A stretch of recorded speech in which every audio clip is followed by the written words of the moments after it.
지금부터 탁발 법회를 시작하겠습니다.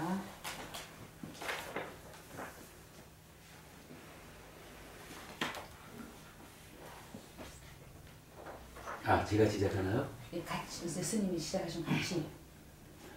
아라항 삼마 삼부토 바가와 부땅 바가완땅 아비와데미.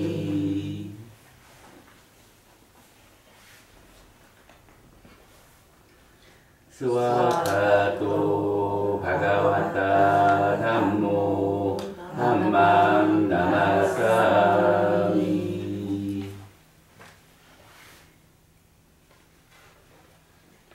수파티판노 바가와토 사와카 상고 상강 나마미.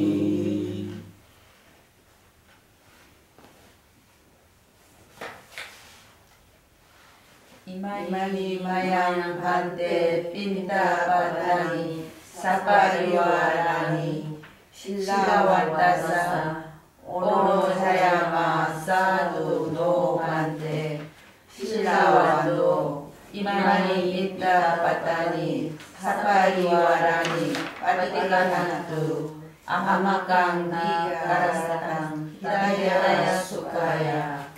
존경하는 스님, 여기 준비한 탁발 공양물과 함께 필요한 물품들을 상가에서 등없이 신세에 공양을 올려오니 저희들이 준비한 탁발 공양물과 필요한 물품들을 등없으신 스님께서 받아들이시어 이와 같은 인연으로 저희들의 복덕이 정장되고 금생에서 행복하며 항상 내게 있어 다음 생에도 평안하길 바랍니다.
스님께 3배의 예를 올리겠습니다.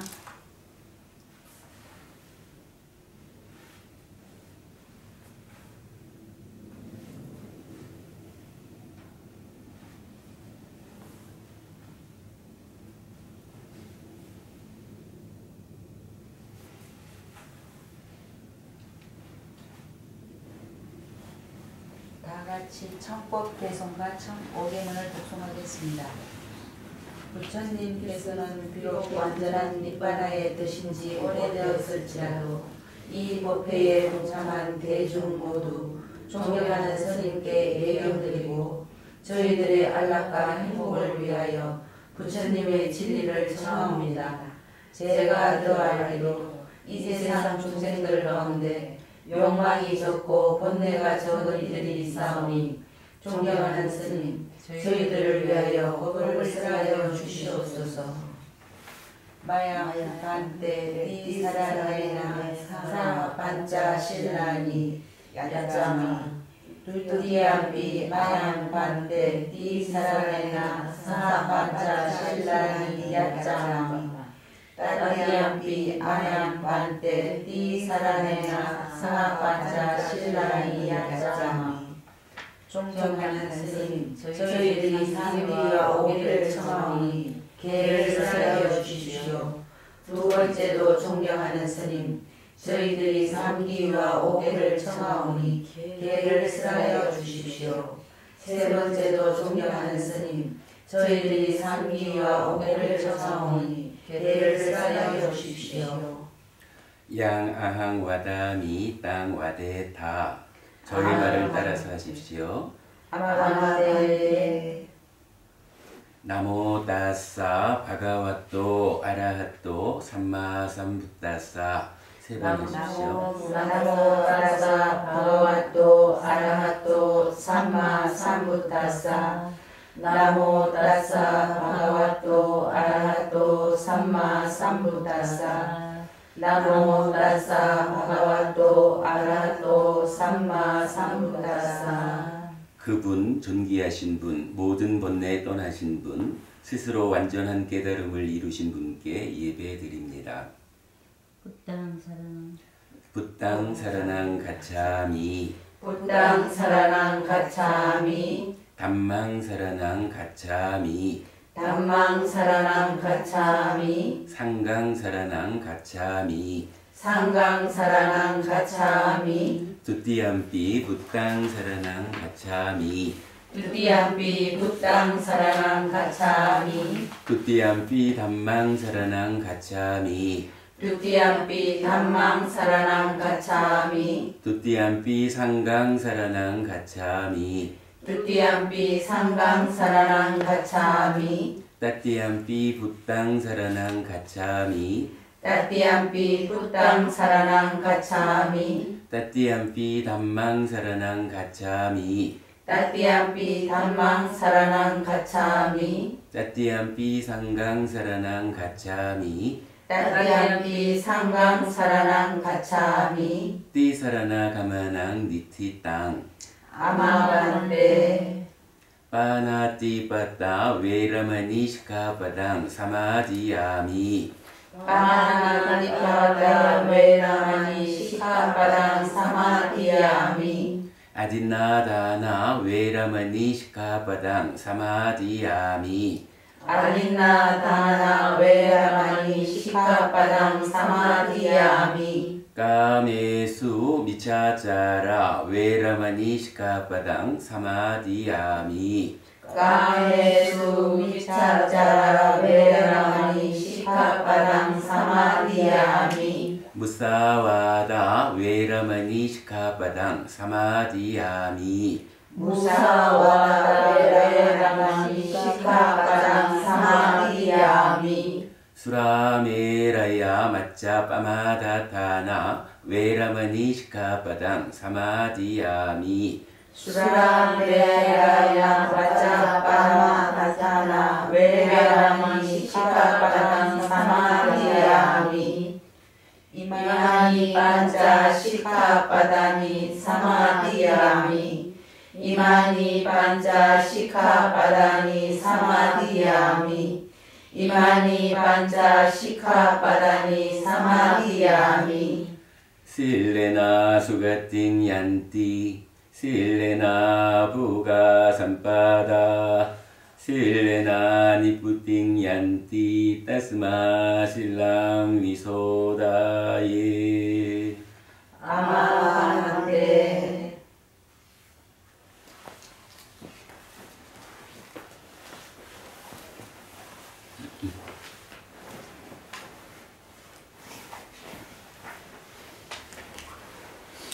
바로 본문 시작하나요? 네.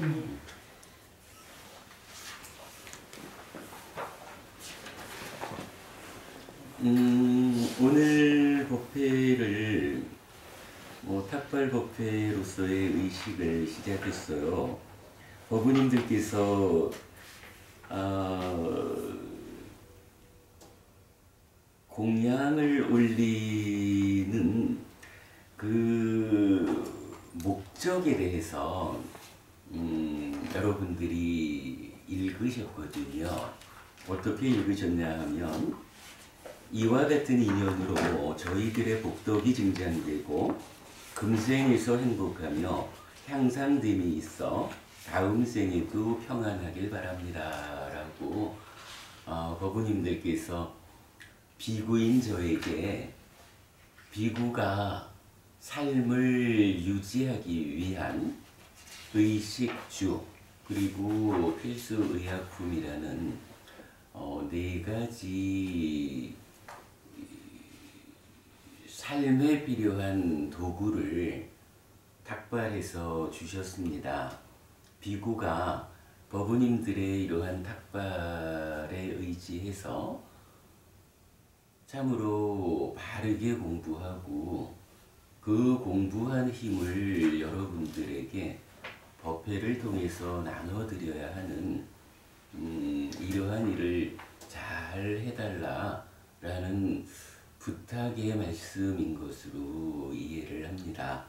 그리고 비구가 그러한 삶을 실천함으로써 바로 여러분들께서 목적하신 여러분들의 복덕이 증장되고 금생에서 행복하고 향상됨이 있어서 다음 생에도 평안하기를 바란다 라는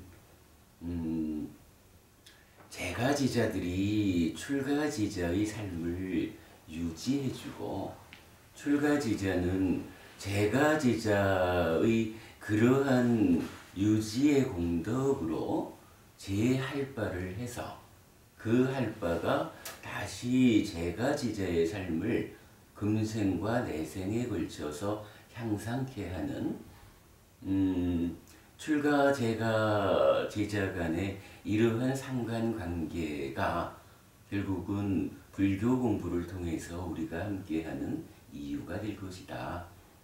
저로서도 그런 생각이 듭니다.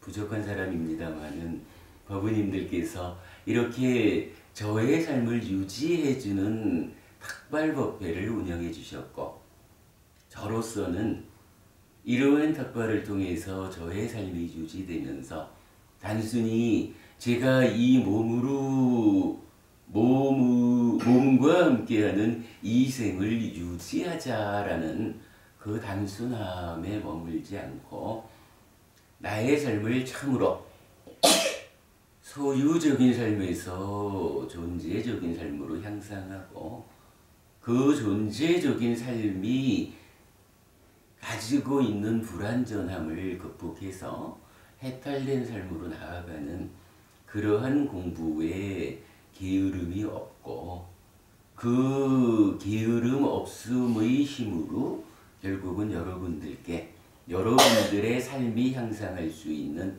부처님의 법을 안내하는 그런 역할을 저는 또 성실히 해야 하겠다. 이러할 때 법우님들과 저와 제가지자와 출가지자와 서로의 상관관계가 융성하다라고 말할 수 있을 것이고 이것이 불교를 유지하고 불교를 융성케 하는 정당한 힘이 될 것이다. 이렇게 생각을 합니다. 하여간 출가지자와 재가지자가 서로 각각이 자기의 역할에 충실함으로써 각각이 자기의 삶을 형성하고 서로의 삶의 형성에 도움되고 이러한 상관관계가 힘을 가지고 많은 사람들이 동참하게 될 때 또한 부처님 가르침이 융성하게 될 거고, 제가 참 좋아하는 표현입니다만은 그럴 때 우리 사회가 부처님 가르침의 진정이 기준되는 가치가 되는 사회가 될 것이다. 그렇게 되면 우리 사회가 얼마나 안전하고 평화로울까. 정말로 여러분들 다 이제 아이들 학교 보낼 연세는 안 넘어선 사람도 있나요? 그렇지만 대부분이 아이들을 학교를 보내면서 아이고 우리 아이가 학교를 갈 때 학교 안에서 다시 집으로 돌아올 때 어떠한 폭력, 어떠한 두려움 상황 없이 무사히 공부 잘하고 돌아오면 좋겠다라는 그런 걱정을 가지고 아이를 배웅하지 않아도 되는 참으로 안전하고 평화로운 사회가 부처님 가르침이 우리 사회의 보편적 가치로 기준으로 자리 잡을 때 이루어질 거다.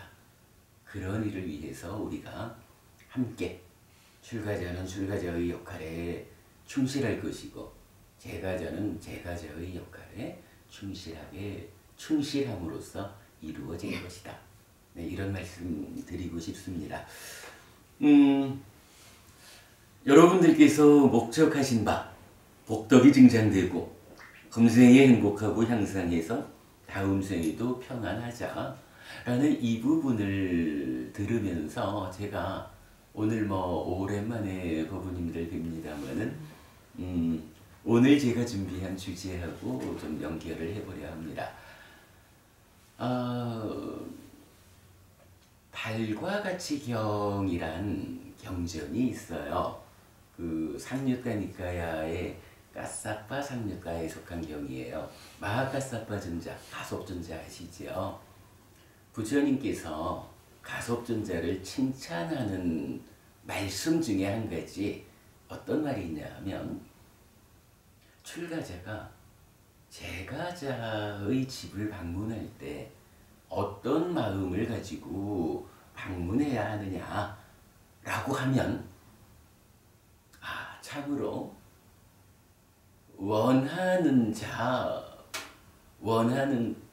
얻고자 원하는 자 얻을 것이고 공덕을 원하는 자 공덕을 지을 것이다 라는 마음으로 재가자의 집을 방문해라.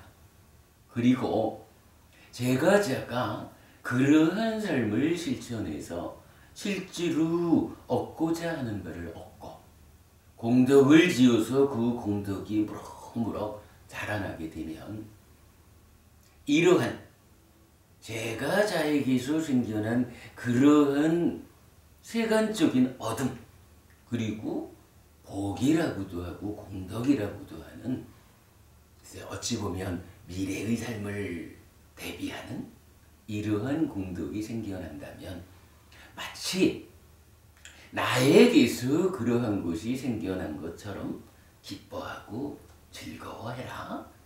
이것이 출가자가 재가자를 방문하는 만나는 마음가짐이어야 한다라고 알려주셔요. 그러면서 마하까사파가 바로 그러한 비구다라고 부처님이 가섭존자를 칭찬하는 경전이에요. 일단 그렇게 생각합니다. 우리가 이런 법회 자리라는 이 좋은 자리에서 함께 만났을 때 저는 여러분들께 참으로 세간의 삶을 윤택해 하기 위해서 어부님들이 얻고자 하는 것이 있다면 얻게 되기를 바랍니다. 물론 여러분 다 아시는 거지만 이 얻는다라는 거, 소유한다라는 것은 한면으로는 조심을 해야 됩니다. 왜냐하면 소유한다라고 하는 것은 가졌을 때에 생겨나는 달콤함도 있지만, 가졌기 때문에 얻어지는 행복도 있지만, 이것은 자칫 커다란 위험을 부를 수 있어요. 소유라는 것이 가지는 특징이지요. 소유라고 말하는 거 뭐냐 하면, 우리가 욕계, 색계, 무색계라고 세상을 말하죠. 3계. 우리 중생들도 욕계 중생, 색계 중생, 무색계 중생 이렇게 구분되잖아요. 이때 욕계라는 세상, 욕계 중생이라는 우리의 삶, 이때 이 욕이라고 하는 말이 경전적인 의미를 보면 소유적 사유 이런 개념이에요. 만나지는 모든 것에 대해서 그냥 대상을 대상 자체 상대방 자체로 하나의 존재로 보아주지를 못하고 거기에 소유적인 어떤 사유, 생각, 의식 이런 것이 작용을 하는 거예요. 그래서 법부님을 보면 법부님이 오셨다. 단순히 법부님이라는 하나의 존재를, 헬피스님이라는 하나의 존재가 존재 대 존재로 만날 수 있으면 사실은 헬피스님하고 법부님하고 만나서 어떤 문제가 생기겠어요? 아무 문제가 안 생겨요. 그런데 여기에 욕계 세상이라고도 말하고 욕계 중생이라고도 말하는 이 소유적인 사유, 소유의식, 이런 소유라고 하는 것이 딱 덧씌워지면 어떻게 되나요? 기본적으로 내 거라고 하는 거거든요. 법부님을 만나면 법부님이라는 존재 위에다가 내 거라고 하는 소유적 사유가 덧씌워짐으로 인해서 봐야지요. 법부님한테서 법부님과의 만남을 위해서 내가 무엇을 얻을 수 있을까? 법부님과의 만남에서 과연 나는 어떠한 것을 소유하게 될까? 우리가 표현을 좀 철학적으로 하니까 소유하게 될까? 이렇게 말하지만 쉬운 얘기로 하면 법부님이 오늘 나한테 뭘 줄까? 법부님이 설마 입다고 갈까? 요런 무언가 얻어야 한다, 소유해야 한다라는 이 소유적 사유라는 게 덧씌워지면 어떻게 되나요?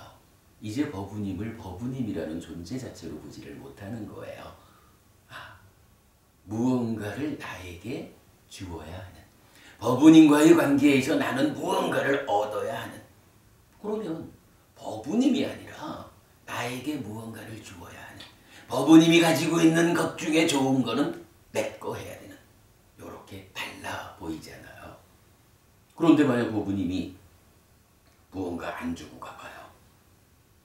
세상에 어떻게 서로 간에 만나가지고 내가 아무것도 안 드린 건 생각지도 않고 상대방이 나한테 아무것도 안 줬다고 요거 가지고 이 존재 대 존재의 관계에 소유 때문에 생겨나는 문제가 생겨난다고요. 요런 게 하여간 그 소유라고 하는 거지요.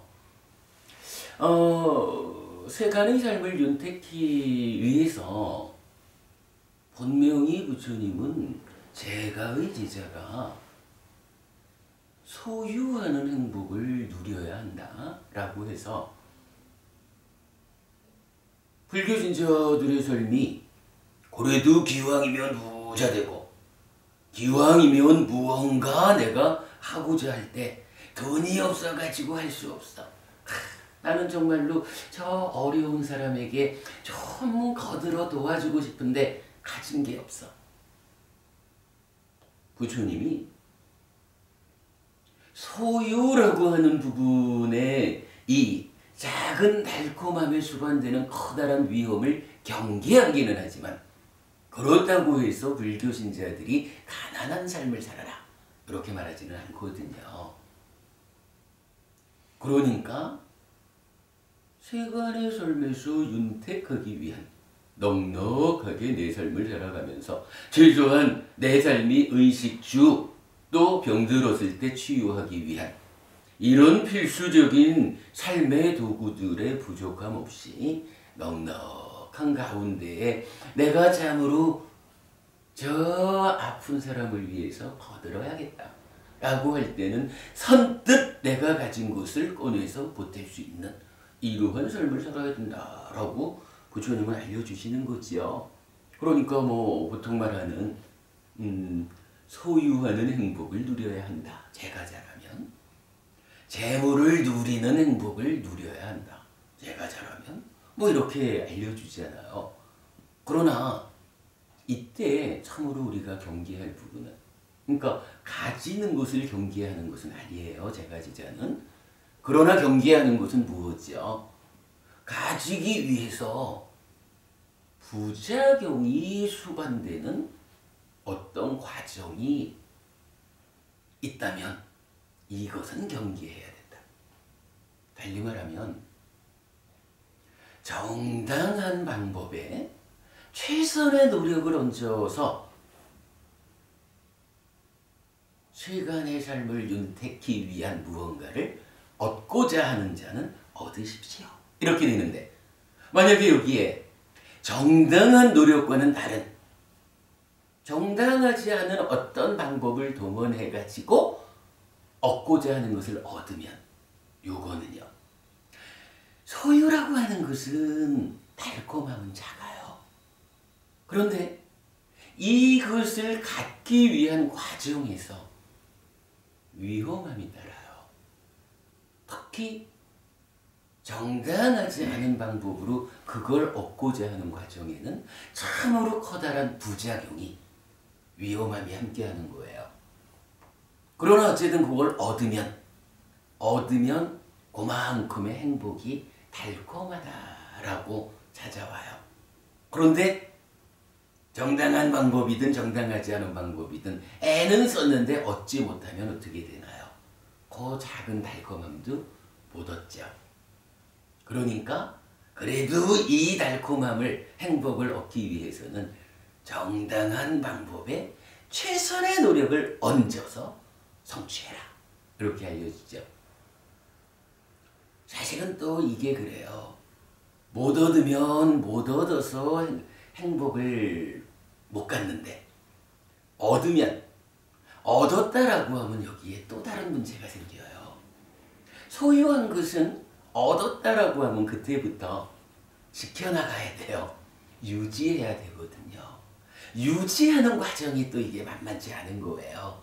경전에 보면 왕이 뺏어가기도 하고 물난리가 나서 불이 나서 뺏기기도 하고 재밌기로는 마음에 들지 않는 상속인이 뺏어가기도 하고 뭐 유지한다는 것도 쉽지 않아요.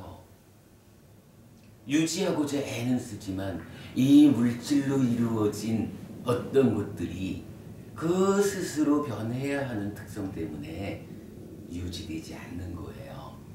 뭐 이런 부분을 총괄적으로 보면 얻고자 하는 것을 얻기는 해야 되는데 이 얻음을 통해서 부작용을 최소화하고 달콤함을 극대화하는 이러한 얻음의 방법을 부처님이 알려주시겠죠.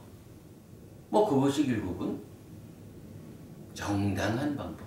경전은 한마디로 법답게라고 말을 해요. 법다운 방법으로 얻어야 한다. 그때 이 법답다라고 하는 것을 풀어서 말하면 정당한 방법에 최선의 노력을 얹어서 얻어라. 이런 말씀이 되겠죠. 그럴 때에 얻고자 하는 바를 얻어서 생겨나는 달콤함은 가장 커질 거고 그 달콤함을 얻고자 하는 과정이나 얻은 다음에 지켜가기 위한 과정에서 생겨나는 위험은 최소화될 것이다. 어쨌든 출가자가 제가자를 만날 때 얻고자 하는 것을 얻기를 이라고 얻고자 원하는 것을 얻기를 바랍니다 하는 마음을 가져야 한다 라고 부처님 말씀하셨는데 그 의미를 우리가 좀 더 소상히 보면 이렇게 부작용이 없이 부작용을 최소화하는 가운데 가장 큰 달콤함을 얻기 위해서는 법다운 방법, 정당한 방법에 최선의 노력을 얹어서 얻고자 원하는 것을 얻어야 한다라는 것이죠. 그런가 하면 마찬가지 공덕을 원하는 자 공덕을 지어야 한다라고 말씀하시죠. 우리가 공덕이라는 거 그거 사실 잘 모르지만 그냥 요 두 가지 얻고자 원하는 요 부분을 세간적 삶의 윤택을 위해서 얻고자 하는 것이라면 아마도 공덕이라고 하는 것은 다가오는 미래의 삶을 위해서 내가 무언가 준비해 나가는 그것을 공덕이다라고 말할 수 있지 않을까 싶어요. 1년 후에도 내가 지금과 같은 삶을 유지하고 기왕이면 지금보다 괴로움은 줄어들고 행복은 늘어나는 이러한 삶을 만들어야겠다. 그럴 때에 그 자리를 무엇라고 말할까? 참으로 공덕이 되는 행위를 통해서 나의 미래의 삶을 대비한다. 10년 후에는 지금보다 훨씬 더 괴로움은 줄어들고 행복은 늘어나는 그러한 삶이 준비되어야 할 거다. 이러한 삶이 살다가 죽으면 다음 생에는 이러한 준비의 과정의 힘으로 더 좋은 삶이 이어지게 하는 거, 이러한 것이 공덕이다 라고 우리가 이해할 수 있을 거예요. 그러면 부처님은 출가자가 제가자를 만날 때 바로 그렇게 한면으로는 지금의 삶을 초라하지 않게 기왕이면 넉넉하고 부유한 가운데 내가 무언가 하고자 하는 마음이 일어날 때 선뜻 해낼 수 있는 이런 힘을 가진 삶을 살아내라. 제가 제자라면 그러한 삶을 살아야 하는 것이다. 거기에 이어서 다가오는 미래의 삶을 대비하기 위한 공덕을 함께 지어가야 한다. 금생의 미래와 다음 생들에 대한 함께 대비하는 삶을 살아야 할 것이다. 이런 의미로 이해가 되겠죠. 아무튼 부처님은 출가자가 제가자에게 어떠한 마음을 가져야 하는가, 달리 말하면 어떠한 삶을 안내해야 하는가, 이 부분을 그렇게 알려주시는 것 같아요. 얼마 전에 우리 법회에서는 이 주제를 그렇게 말씀드렸어요. 이게 꼭 출가자가 제가자를 만나는 마음만일까? 아니면 조금 당사자를 바꾸면 이제 법부님들도요. 출가제가의 문제는 아니더라도 제가자가 제가자를 만나면서 살아가는 게 우리 일상의 삶이에요. 꼭 출가자가 제가자라는 요런 제약을 내려놓고 제가자인 내가 제가자인 그대들을 만날 때 나의 마음도 참으로 그대가 얻고자 원하는 것을 얻을 것이고 공덕을 원한다면 공덕을 짓기를 바랍니다. 그러면서 그대에게서 생겨나는 그러한 것들이 마치 나에게서 생겨난 것처럼 스스로 기뻐하고 즐거워하는 이러한 마음으로 은열부부님 그렇게 만나셔요, 석가영부부님. 그래서 얼굴에 늘 화사함이 있지요. 제가자들 간에 또한 이러한 마음으로 서로 만나게 되면 어떻게 될까요? 그게 나만 좋을까 너만 좋을까? 우리 두 사람이 함께 좋아지는, 내 주변의 사람들의 삶이 좋아질 거고 그로 인해서 나의 삶이 함께 좋아지는 동반되는 삶의 형상이 불교 신자들의 이러한 삶을 통해서 이루어질 것이다. 뭐 이렇게 볼 수 있을 것 같아요. 그래서 우리 법회에 오신 법부님들한테 해보셨어요? 라고 그 다음 주에 여쭤보니까 어떤 법부님은 고개를 끄덕끄덕 하시더라고요. 그래서 제가 참으로 훌륭합니다. 공부라는 것이 불교 공부 어떻게 하는 건가요? 라고 하면 첫째로 배우는 거잖아요. 그죠? 부처님이 알려주신 이 삶을 향상하는 이 가르침을 첫째는 절에 와서 첫 번째 할 일이 뭐예요? 배우는 거잖아요. 부처님이 이러한 가르침을 주셨습니다. 우리 오늘 같은 경우도 이렇게 말할 수 있는 거예요. 참으로 내가 만나는 모든 사람들이 세간의 삶을 윤택하기 위해서 얻고자 원하는 것을 어떻게 정당한 방법에 최선의 노력을 얹어서 얻게 되기를 바랍니다. 라는 마음으로 만나고 그대의 삶이 금생이든 내생이든 그 미래를 대비하는 준비하는 공덕이 쌓아지기를 그러한 공덕을 짓는 삶을 살아가시기를 이런 마음으로 만나면 그래서 실제로 그대들에게 그러한 얻어짐이 있고 공덕이 쌓임이 있을 때 마치 나에게 얻어진 것처럼 나에게 공덕이 쌓인 것처럼 기뻐하고 즐거워하는 이러한 삶을 살면 우리 모두의 삶이 함께 향상할 것이다 라는 우리 오늘 요거 하나 배운 거죠. 배울 만한 가르침인가요, 부부님? 부부님, 배울 만한 가르침이 있죠. 이게 왜냐하면 뭐 물론 이제 출가제가 이런 이제 구분은 있었지만 부처님께서 마하가사파 존자를 칭찬하시는 내용이 바로 요거잖아요. 이러한 내용을 잘 실천하는 비구가 바로 마하가사파다 라고 부처님이 칭찬하신 내용이지요. 그러니까 이거 우리가 배워야죠. 그러면 절에 온다는 게 법에 와서 공부한다라는 게 시작이 그거죠. 뭐 배우는 거죠. 배우면 어떻게 되나요? 알게 되잖아요. 간단해요. 배워서 아는 거예요. 알면 어떻게 해야 되나요? 이제 아는 것은 실천해야 되거든요. 그래서 우리 부부님들한테 해보셨나요? 라고 여쭤보니까 어떤 분이 고개를 끄덕끄덕 하시길래 참으로 훌륭합니다. 배워 아는 바를 실천했다면 이제 모든 것이 어느 한순간 딱 하면은 탁 결과가 나오는 건 아니겠죠. 어느 과정 동안 지속적인 노력을 통해서 이 조건들이 쌓여주면 어떻게 되나요? 이러한 실천이라고 하는 조건들이 쌓여지면 어느 만큼의 읽는 과정이 거쳐지면 어떻게 돼요? 그러한 삶이 실현되는 거잖아요. 그죠? 실현되거든요. 해보셨나요?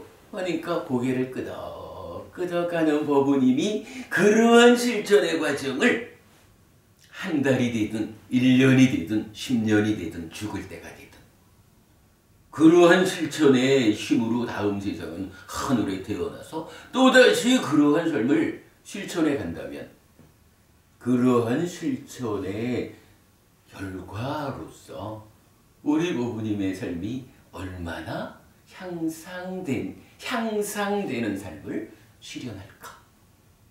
제가 그렇게 말씀드린 거예요. 훌륭하십니다, 부부님. 그러한 실천의 삶을 쌓아가지고 삶의 향상을 괴로움은 줄어들고 행복은 늘어나는 이러한 삶이 실현될 것입니다. 이렇게 말씀드렸거든요. 맞죠? 불교 공부 그런 거예요. 배워서 알고 아는 대로 실천해서 실현하는 것. 요게 불교 공부고 불교 신자들이 해야 하는 신행의 내용이지요. 물론 이때 우리가 잘 알아야 됩니다. 배워 알자 그랬는데 무엇을 배워야 할까? 무엇을 배워야 하느냐 하는 부분도 중요해요.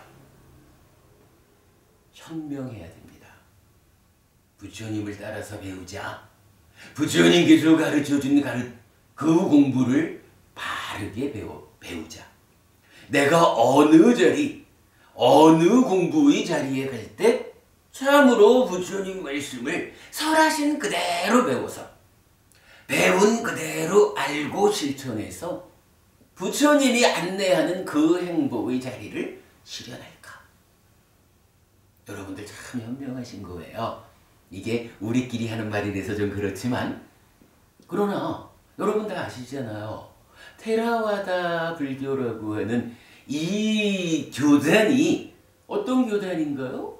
2600년 전에 부처님께서 살아계신 동안에 직접 아시죠? 부처님 29에 출가하시잖아요. 35에 부처가 되거든요. 그리고 80에 돌아가실 때까지 45년 동안 참 많은 사람들, 참 많은 경우에 우리 사는 이야기를 부처님이 설명한다고요. 참으로 나의 사는 이야기가 이러하다. 이러이러한 삶의 이야기 중간에 어디에 어떤 문제가 있어서 괴로움이 생겨나느냐 라고 괴로움이 생겨나는 과정을 알려주면 그거 12연기 이렇게 말하잖아요. 불교 교리의 중심이죠. 12연기. 그런가 하면 거기서 끝나나요? 이렇게 삶의 과정에서 중간중간 문제가 있어서 괴로움이 생겨난다면 요 괴로움의 자리에 어떻게 대응해가지고 문제를 제거함으로써 괴로움이 소멸할까? 괴로움의 소멸, 고멸 이렇게 부르죠. 고멸을 다른 말로 하면 뭔가요? 그게 락이라고 부르는 행복이잖아요. 부처님께서 45년간 많은 경우에서 바로 이 얘기를 해주는 거예요. 우리가 살아가는 곳은 이러이러하다. 그 사는 가운데에 이러한 문제들이 구석구석 있어서 괴로움이 생겨나니 이 문제들을 각각에 대응해서 해결해라. 빼놓을 뻔했네. 문제가 생겨나는 요 과정을 설명하는 게 12연기거든요. 그러면 12연기를 통해서 찾아낸 괴로움을 만드는 문제점들, 요 문제점들을 그 자리자리 대응해서 제거함으로써 괴로움을 소멸하는 그 방법이 부처님에 의해서 제시되거든요. 이렇게 괴로움이 생겨나는 요 과정이 12연기라면 요거 괴로움을 소멸하는 이 교리는 무엇일까요? 12연기를 역으로. 12연기를 역으로. 12연기의 그 발생의 과정과 소멸의 과정 이렇게 설해지는데 소멸의 과정은 이렇게 해서 이 자리에 문제가 있어서 괴로움이 생겨난다. 요것을 요 자리의 문제를 제거해주면 괴로움이 소멸한다. 이렇게 말하는 게 소멸 측면의 연기죠. 그런데 이제 제가 지금 질문하는 것은 그게 말이야 쉽죠. 거기에 있는 문제점을 제거하면 돼. 그런데 부처님이 그거 제거하면 된다. 요렇게 말하고 끝냈다 그러면 재미가 없죠. 만약 부처님이 그렇게만 알려주셨다 그러면 스승의 자리를 확보하지 못했을 거예요. 중요한 거는 그러면 그 자리에 있는 그 문제를 제거해야 되는데 소멸시켜야 되는데 중요한 건 뭐냐면 어떻게? 그죠? 어떻게라고 하는 방법이 제시돼야 되는 거라 거기 문제가 있으니까 그거 제거해? 요렇게만 알려줄 것 같으면 곤란하죠. 그거 가지고는 안 되잖아요. 실제로 중요한 거는 그 문제점들을 각각의 자리에 이렇게 대응해라. 이렇게 대응하면 이 문제점들이 제거될 것이다. 그로 인해서 행복한 삶이 실현될 것이다. 이게 중요하잖아요. 사실은 부처님이 문제를 보완했기 때문에 부처가 된 건 아니잖아요.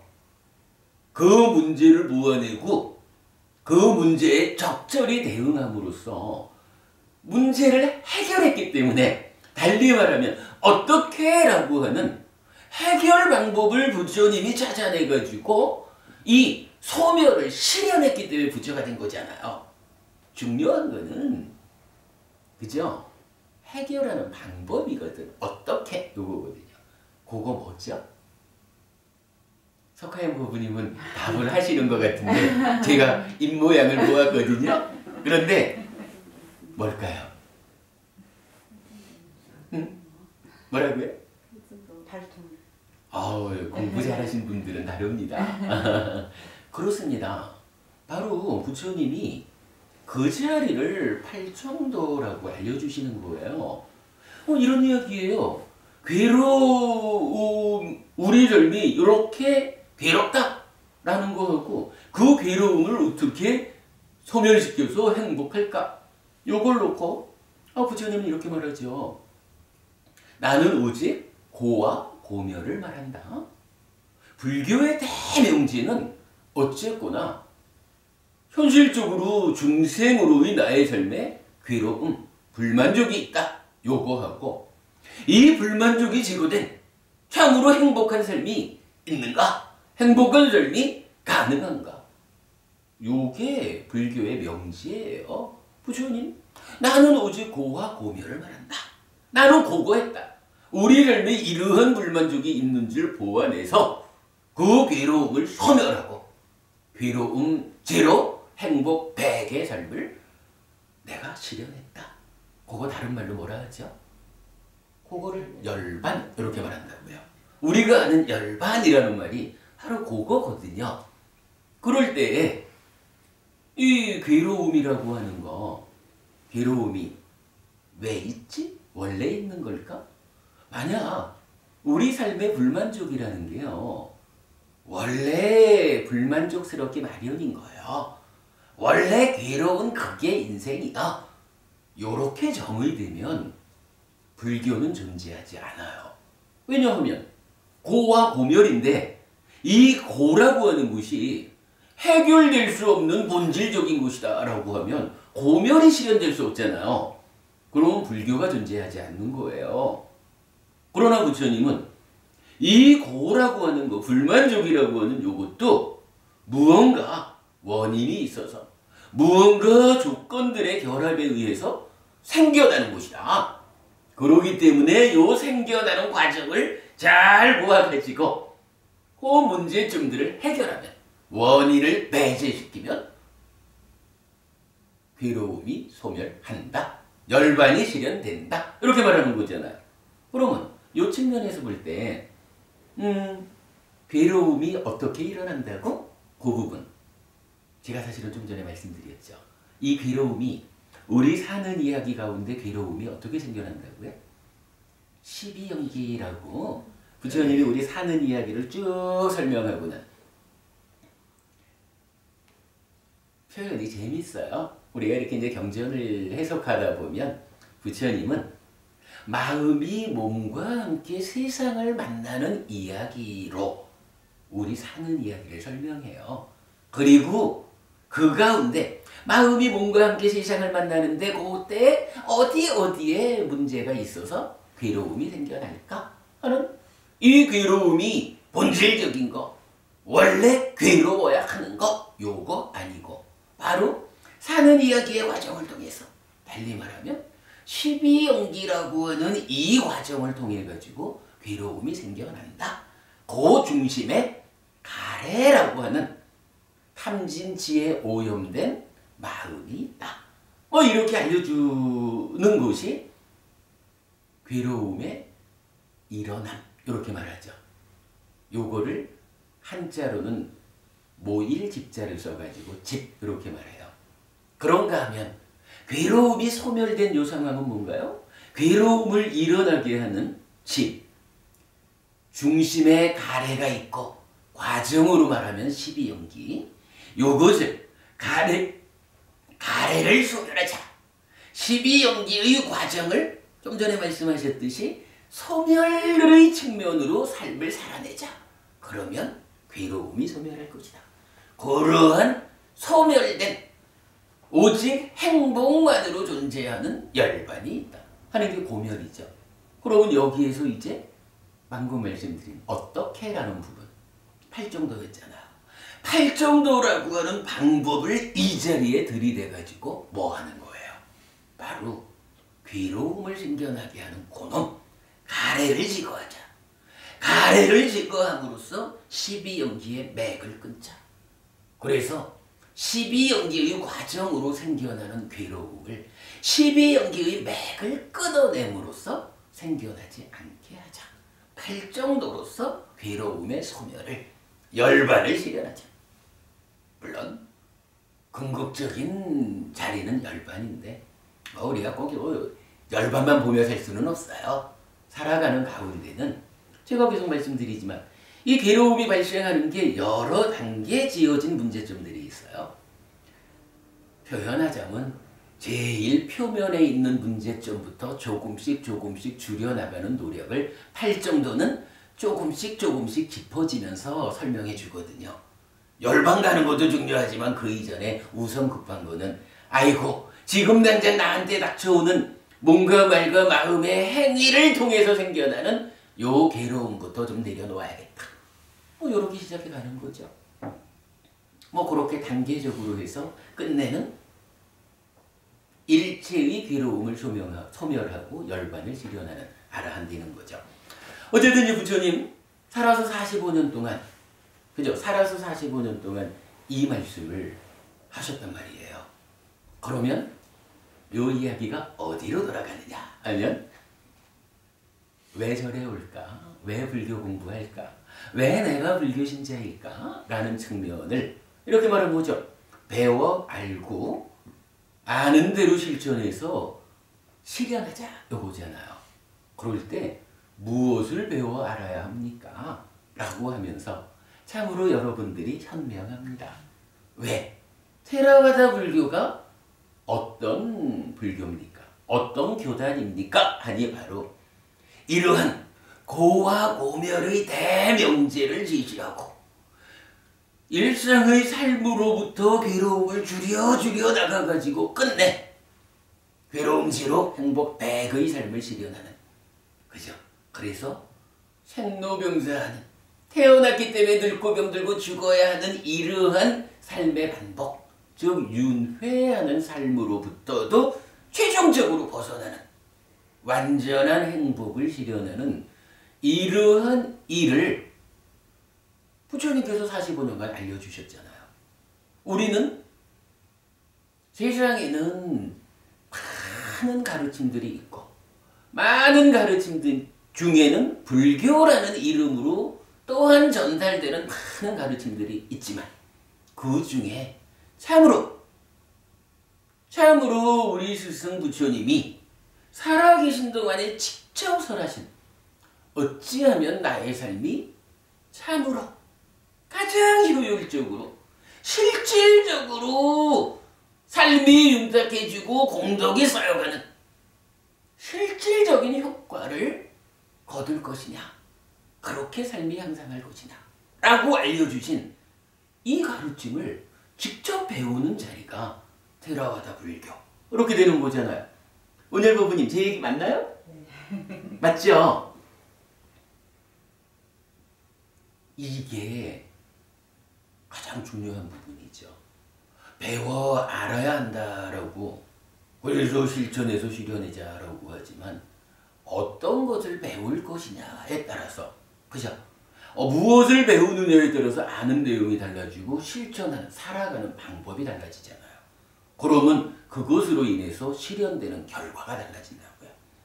우리가 불교 신자다라고 말하는 거 한마디로 부처님을 따라 배운 거 부처님께서 실현하신 그러한 행복한 삶을 나도 실현하리라 라고 하는 삶의 기준이 명확해지는 거죠.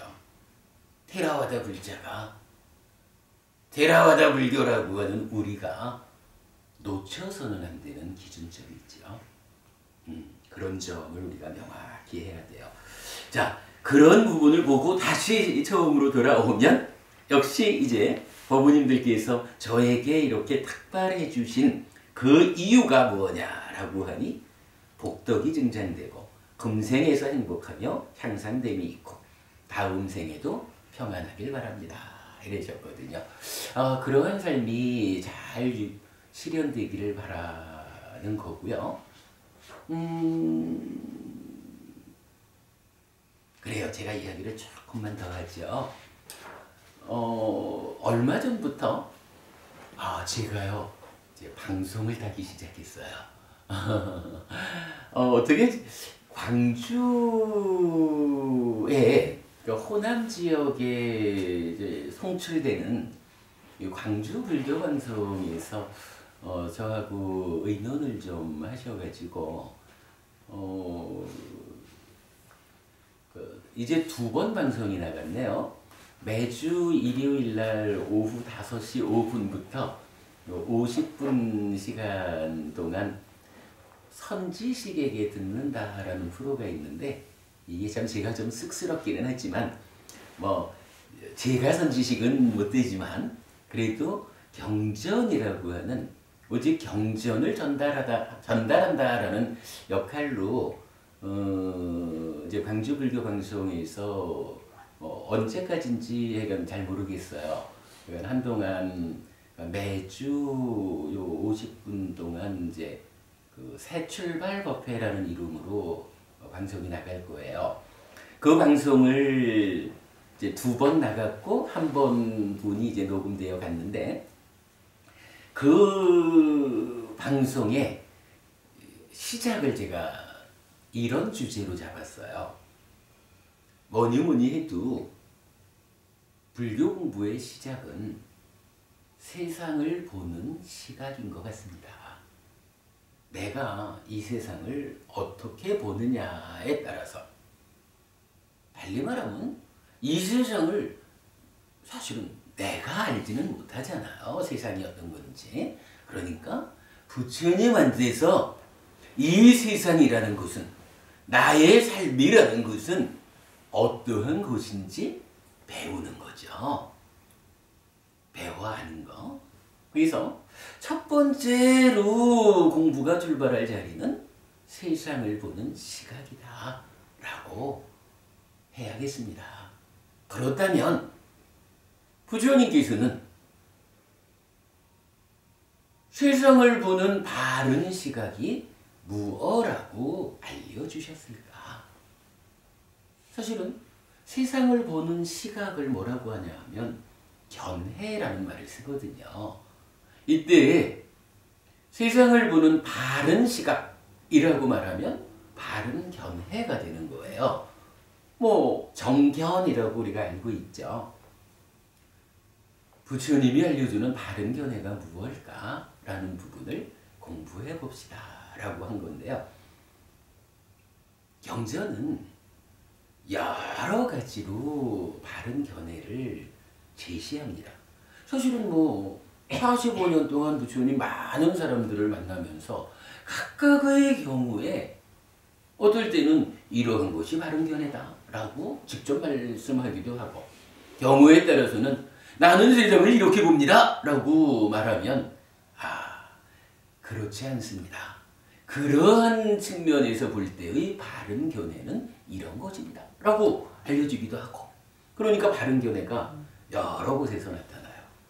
저는 이 바른 견해 중에 가장 기본이 되는 거 공부의 출발로 삼아야 되는 바른 견해를 디가니까야 23번째 경일 거예요.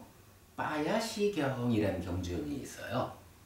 그 경전에서 바른 견해가 제시되는데 세상을 보는 바른 시각 중에 공부의 시작으로 삼아야 할 내용은 빠야시경의 바른 견해다라고 저는 생각을 해요. 자, 그 내용이 뭐냐 하면 첫째가 뭘까요?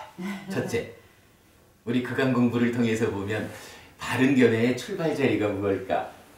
그냥 우리가 바른 견해 그러면 고심멸도를 아는 게 바른 견해인데 할 정도의 정견이죠.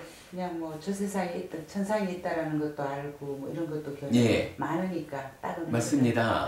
그 빠야시경이 말하는 바른 견해는 세 가지로 알려져요. 첫 번째가 지금 두 가지를 말씀하셨네.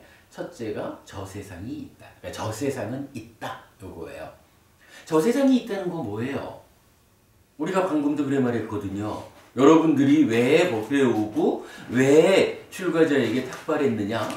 그 목적을 말씀하실 때에 금생에서도 행복하고 양상하자. 다음 생에도 평안하길. 이러면서 이 얘기는 뭐예요? 한마디로 말하면 지금 몸과 마음이 만나가지고 내가 되어 살고 있는데 살다 보면 요 몸이라는 것은 뭐 100년 안팎 살다 보면 별 수 있나요? 물질로 된 이 몸이 가지는 특성이 100년쯤 살면 노쇠해서 기능이 정지하는 거예요. 요거 우리 죽는다 그러잖아요. 세상에 많은 사람들은요. 마음이라는 거 그거 별거 아닙니다. 몸이 죽으면 몸에서 생겨난 2차적인 그 마음은요. 몸 따라서 소멸하고 맙니다. 죽음은 끝입니다. 요걸 뭐라고 하냐면 단멸론, 단견, 쉽게 말하면 윤회 그런 거 없어. 죽음은 끝이요. 이렇게 말하는 거거든요. 만약 그게 사실이라 그러면 부부님 오늘 탁발법회에서 금생에도 행복하고 영상하자. 다음 생에도 평안하자. 이런 목적으로 비구에게 탁발 공양을, 탁발 공덕을 지었어요. 근데 죽음은 끝이다. 이럴 것 같으면 잘못하는 거잖아요. 그죠? 잘못이야. 그죠? 죽음은 끝인데 죽은 다음 이야기를 왜 해? 의미가 없잖아요. 부처님은요. 세상을 보는 바른 시각, 정견 중에 첫 마디가 뭐냐 하면 우리 삶이라는 것이 몸과 마음이 함께 만나가지고 내가 이루어지는데 내가 이 마음이 이 몸과 함께해서 한 100년쯤 살다가 몸의 기능이 다해서 떨어져 나가는 죽는다라는 사건이 생겨나면 그때 요 마음이 어떻게 되느냐. 몸은 물질적인 것과는 다른 것인데 그 첫 번째 특징이 뭐냐 하면 몸 죽을 때 따라 죽는 거 아니에요. 몸 죽을 때 따라 죽지 않는 가운데 나라고 하는 존재는 몸과 마음이 함께 있어야 되는 거기 때문에 한순간도 몸 없이 마음이 있을 수가 없는 거예요. 그러니까 이 마음은 어떻게 돼요? 몸이 죽으면 죽는 그 순간 새로운 몸과 만나가지고 또 다른 삶이 이어진다는 거예요. 그러면 이 몸이 죽은 다음에 새로운 삶이 이어지는 요거를 뭐라고 해요? 요걸 바로 다음 생이다. 여러분들 다음 생에도 평안하길 바랍니다. 이 몸은 비록 기능이 다해서 떨어져 나가도 나의 마음은 새로운 몸과 만나서 또 살아가야 되는데 이어지는 그 삶의 과정에서도 나의 삶이 평안하길 바랍니다. 라는 요런 마음으로 공덕을 짓고자 출가비구에게 탁발을 하신 거잖아요. 이게 만약에 부처님이 저 세상 나 몰라? 이렇게 가르쳐 주셨다 그러면 우리가 공부하는 목적이 달라지는 거예요. 사실은 저 세상이 있다라는 것을 사람들은 큰거 살아서 일도 해결하지 못하면서 죽은 다음 일까지 걱정해. 다양한 방법으로 다음 생에 대한 관점을 좀 흐리려 하는 사람들이 많아요. 사실은 불교 안에서도 윤회 없음을 주장하는 사람들이 많이 있어요. 그런데요, 이거는 사실은 굉장히 중요한 거예요. 내가 어쨌거나 뭐 절을 다니든 교회를 다니든 아무런 믿음이 없든 어쨌거나 중요한 것은 내가 살아가는 거거든요. 내가 사는 거거든요. 내가 살아가는 가운데 부처님 말씀하시듯이 고와구멸에서 괴롭지 않은 행복한 삶을 살자라고 하는 게 어쨌거나 우리가 배워 아는 이러한 공부의 한 가지 목적이거든요. 이럴 때에 내가 이 몸과 함께하는 100년의 삶만을 사는 것인지 아니면 몸이 죽어도 따라 죽지 못하는 이 마음이 또 다른 몸과 만나서 새로운 삶을 이어가야 하는지, 내 삶이 어떤 것인지가 결정되는 것은 어떻게 살아야 할까라는 방법론에서 천차만별 완전히 다른 방법을 요구하게 되거든요. 부처님, 첫 번째 바른견에 저 세상이 있다. 죽는다고 해서 아주 죽는 거 아니다. 이렇게 알려주셔요. 두 번째는 화생하는 중생이 있다라고 해서 결론적으로 말하면 이게 눈에 보이는 인간하고 짐승들만 존재하는 게 아니다. 보이지 않는, 여러분 테란 스파 사생 아시죠? 그 중에 화생 얘기거든요. 보이지 않는, 짠 하고 나타나는, 뿅 하고 나타나는 지옥 중생도 있고 악귀라는 중생도 있고 하늘 중생도 있다는 거예요. 우리가 중생으로 살아간다라고 하는 게. 그래서 저 세상이 있어서 죽은 다음에 또 다른 몸과 만나서 다음 생을 살아가야 되는데, 다음 생을 어디에서 출발할 것이냐 라고 하면 이게 무언가 사는 과정에서 문제가 있으면 지옥이라고 하는 고통스러운 삶을, 그러니까 지옥에 태어나서 고통스러운 삶을 살 수도 있고, 짐승에 태어나서 악귀에 태어나서 고통스러운 삶을 살 수도 있다는 거예요. 인간으로 태어나서 인간 가운데서도 좀 어려운 집에 태어나서 인간으로의 삶의 출발 자리가 좀 안 좋은 조건으로 출발할 수도 있고, 기왕이면 좀 넉넉한 집에 태어나서 인간으로의 삶의 출발 자리가 좀 좋을 수도 있어요. 사는 과정에 따라서 역전될 수도 있겠지만, 일단은 출발 자리가 좋다라는 것은 아까 누가 했죠? 기득권 이야기를 한 것 같은데, 법원님 하셨던가요? 기득권을 가지고 태어나면 좋죠. 그럼 우리가 부정할 일은 아니잖아요. 기왕이면은 좀 더 좋은 하늘에 태어나서 인간이기 때문에 겪어야 하는, 이 몸 때문에 겪어야 하는 다양한 아픔들 겪지 않고 살아가면 더 좋지요. 화생하는 중생이 있다라는 것이 세상을 알려주는 거예요. 그리고 이제 세 번째가 선악의 행위에는 과와 보가 따른다라고 알려줘요. 우리가 보통 하는 어빈과보, 어떤 행위를 합니까? 부처님이 알려주는 기준에 의하면 10악업이라고 하는 것은 행위가 가지는 특성이 괴로운 결과를 만드는 것이다. 이 10가지 악한 업은 그로 인해서 겪어야 하는 현실적 경험이 괴로움이다. 과와 보가 따른다라고 알려줘요. 10선업, 10가지로 착한 업을 지으면 이 착한 10가지 업은 행위가 가지는 특성이 행복을 만드는 것이다. 과가, 행위의 결과가 행복이다.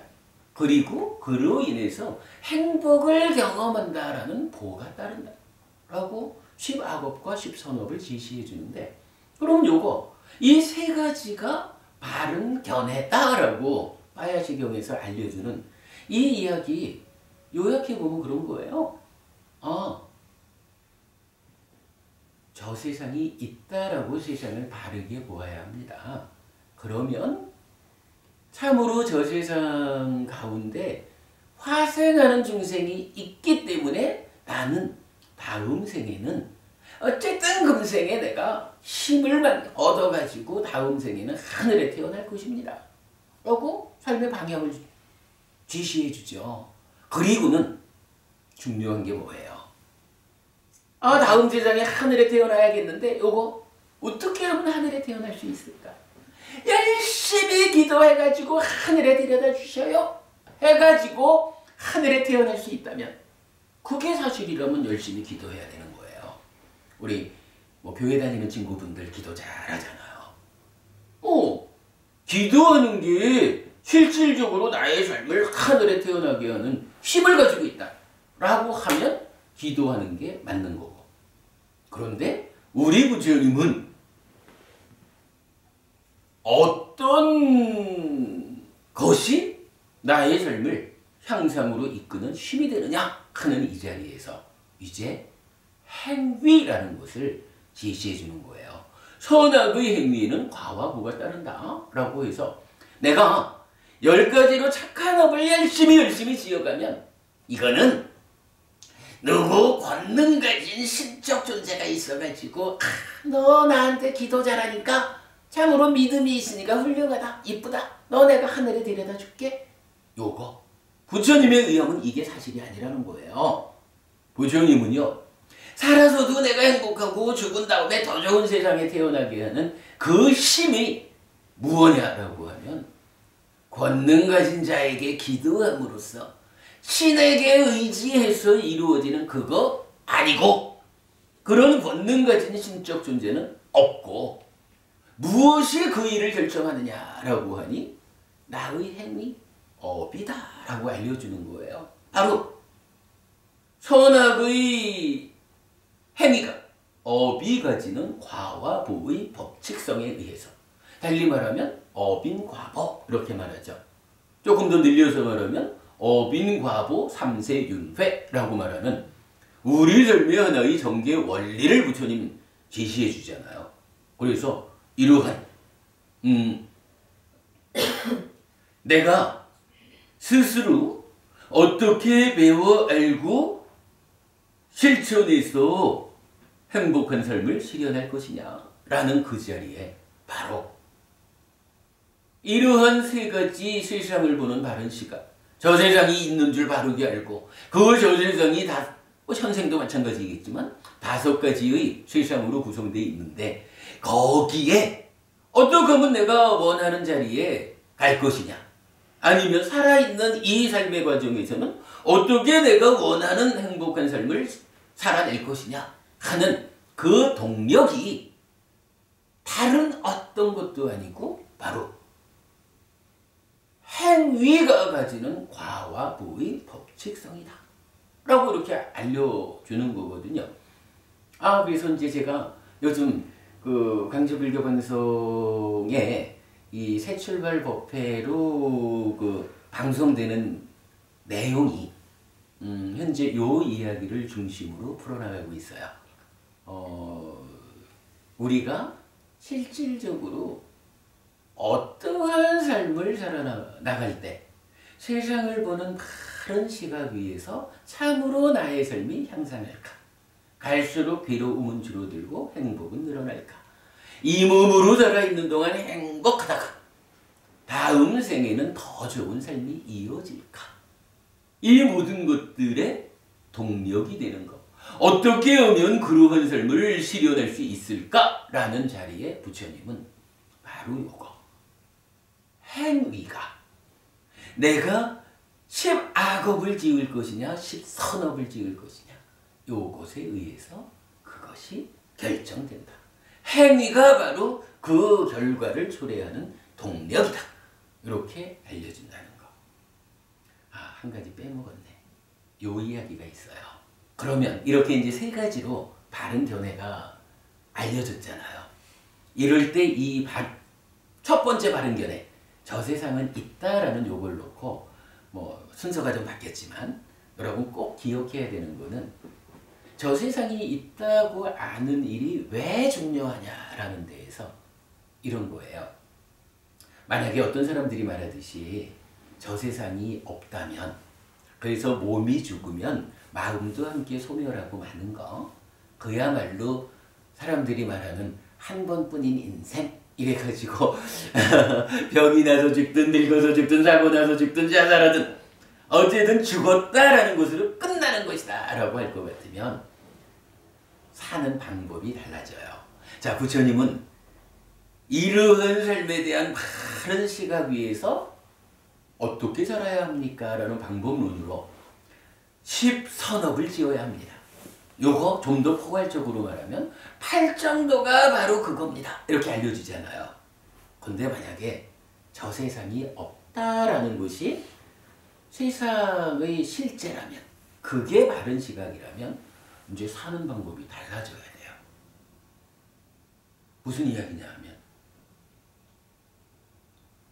저 세상에 없으면요.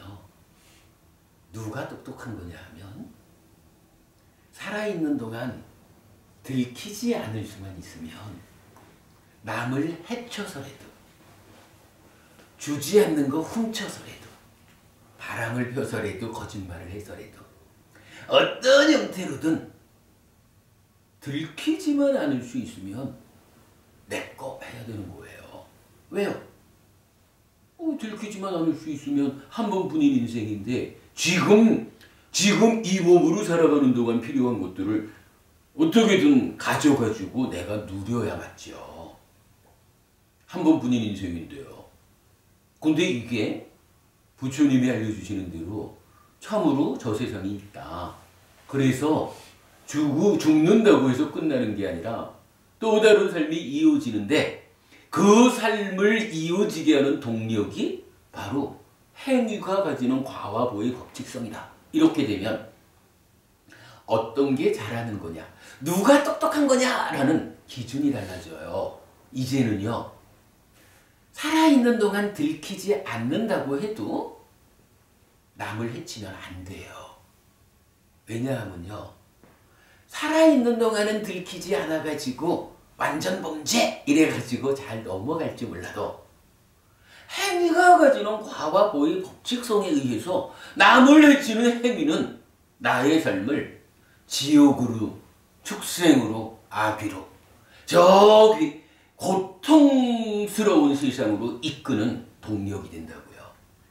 정말로 내가 잘 살려면, 똑똑하다면 남을 해치지 않는 가운데 아까 우리 말했던 정당한 노력의 정당한 방법에 최선의 노력을 얹어가지고 얻어야 되잖아요.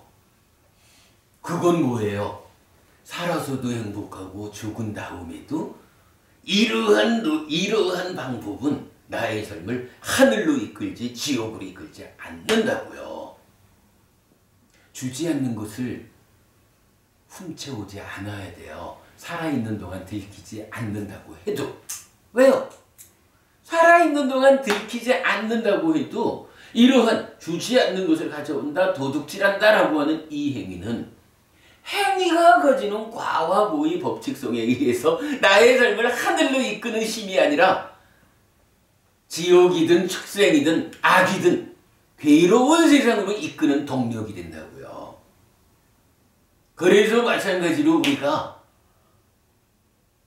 살아있는 동안 들키지 않는다 해도 바람을 피면 안 되는 거예요. 들키지 않는다 해도 거짓말을 하면 안 되고, 들키지 않는다 해도 술 마시면 안 되고, 10가지로 악한 업을 지으면 안 되는 거예요. 요거 하나요. 저 세상이 있다라고 하는 이 견해 하나가 정말로 중요한 의미로 어떻게 사는 게 잘 사는 건지, 누가 똑똑한 건지, 누가 현명한 건지, 누가 지혜로운 건지 이걸 결정해 주거든요. 여기에서 우리가 결정할 게 뭔가요? 그러면 정말 어떤 게 맞는 걸까? 저 세상이 있다고 하는 게 그렇게 주장하는 사람들이 세상을 바로 본 걸까? 저 세상이 있다라고 하는 부처님 가르침이 세상을 바로 본 걸까? 마지막으로 해야 될 일은 둘 중에 하나 선택하는 일이에요. 뒤에 계신 부분이 어떤 걸 선택하시겠어요? 저 세상에 있다는 것을. 왜요? 반드시 그 동력에 따라서. 저는 이렇게 말하고 싶어요. 선택은 잘하셨어요. 근데 왜 그 선택이 옳은 선택이냐 하면 우리가 불교신자이기 때문에 그래요.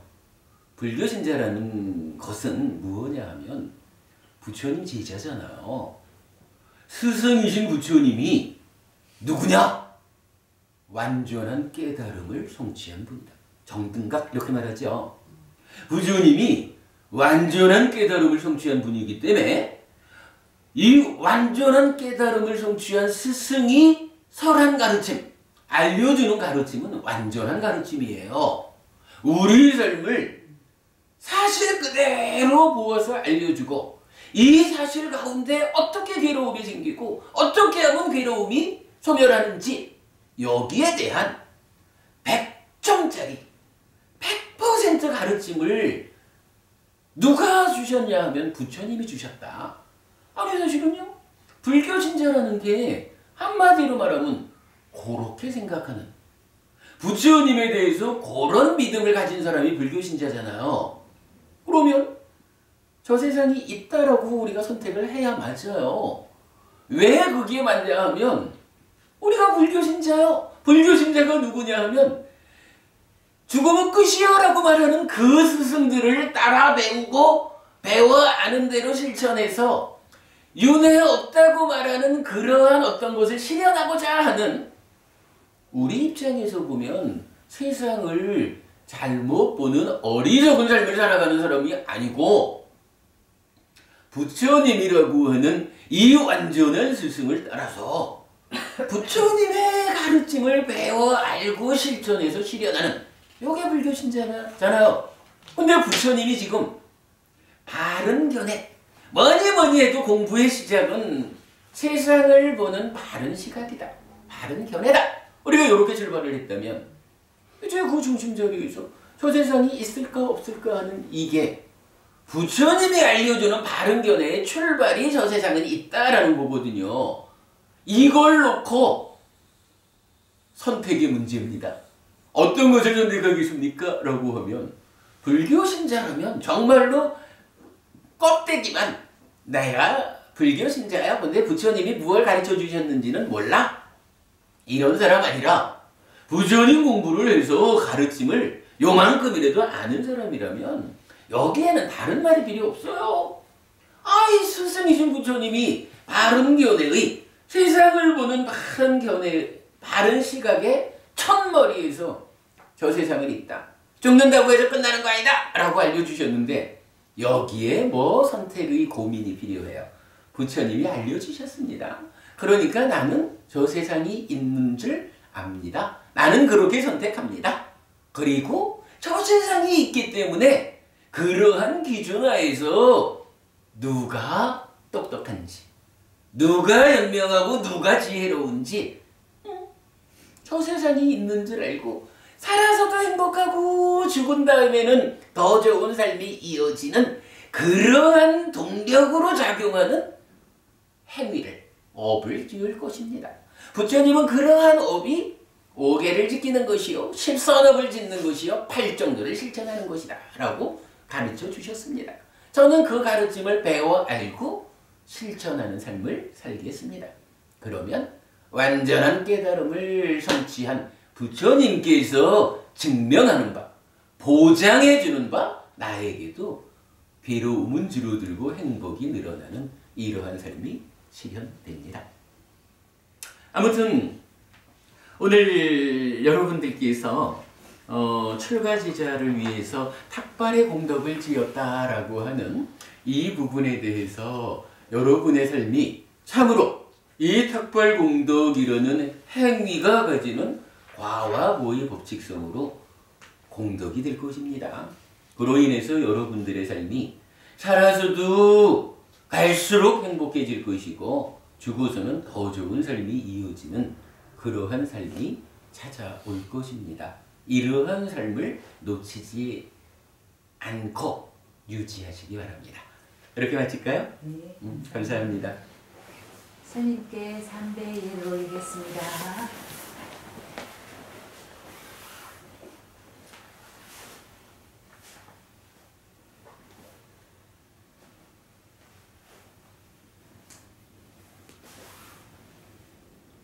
얻고자 원하는 자 얻을 것이고 공덕을 원하는 자 공덕을 지키를 바랍니다.